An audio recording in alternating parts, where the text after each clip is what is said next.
हम सभी सपने की रात्रि में जी रहे हैं और ये सच हमें तब तक नहीं लगता कि ये सपना है, सच नहीं है। और ये सपना सच नहीं है ये तब तक नहीं लगता जब तक हमारे ऊपर कुछ बीतता नहीं है। जब वो अपने ऊपर मुसीबत आती है ना तो सगा से सगा पलायन कर जाता है। कभी फोन बंद कर लेगा, घर में लॉक लगा देगा, चार बहाने करेगा, क्योंकि संसार आपकी प्रसिद्धि के साथ है, संसार आपकी लोकप्रियता के साथ है। संघर्ष में आप अकेले होते हो, संघर्ष में आप अकेले होते हो। और जब आपको उपलब्धि हो जाती है, आपको प्राप्ति हो जाती है, आपकी प्रसिद्धि हो जाती है, तब आपके साथ लोगों का कारवां। और वो लोग आके आपसे क्या कहते हैं, हमें तो पहले पता था कि तुम हमारा नाम रोशन करोगे, तुम परिवार का नाम रोशन करोगे, हमें तो पहले पता था।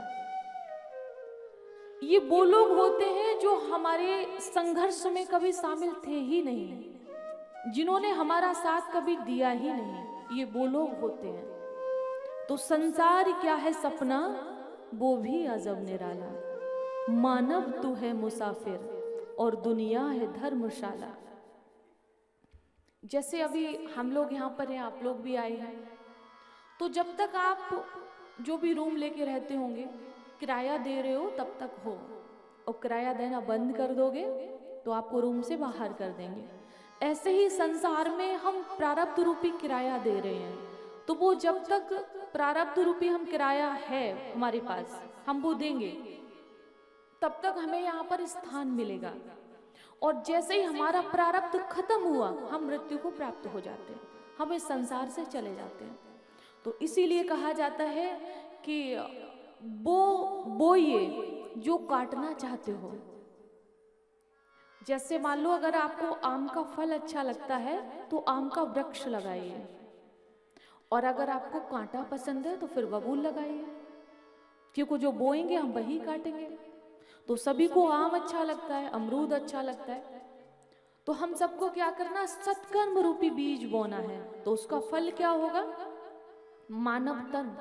उसका फल क्या होगा, एक सत्संगी परिवार।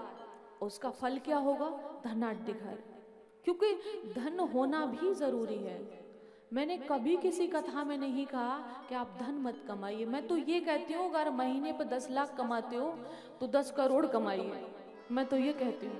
लेकिन हाँ, धर्माय यश से अर्थाय कामाय स्वजनाय च। धर्मशास्त्र कहते हैं कि धन का पहला हिस्सा धर्म में लगना चाहिए। आप जहां आपका मन बने, किसी गौशाला, वृद्धाश्रम, नारायण सेवा संस्थान, आप दान कर सकते हैं।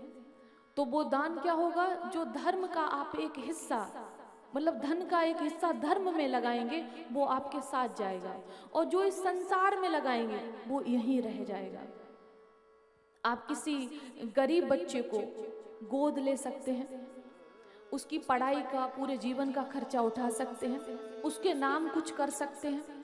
जो आपकी शक्ति बने, जो आप कर सकते हो, तो वो हमारे साथ जाता है। और कथा तो आप सब जानते हो, रावण को राम ने मारा, कंस को कृष्ण ने मारा, आप सब जानते हो। कथा के माध्यम से यही शिक्षा आपको दी जाती है कि आप अपने धन को धर्म में लगाएं, पुण्य के भागी बने। ऐसा करने से स्वर्ग की प्राप्ति होगी, और स्वर्ग से जब आप इस धराधाम पर आएंगे तो फिर एक अच्छे धनाढ्य परिवार में आपका जन्म होगा, जो आप सत्कर्म कर सकेंगे।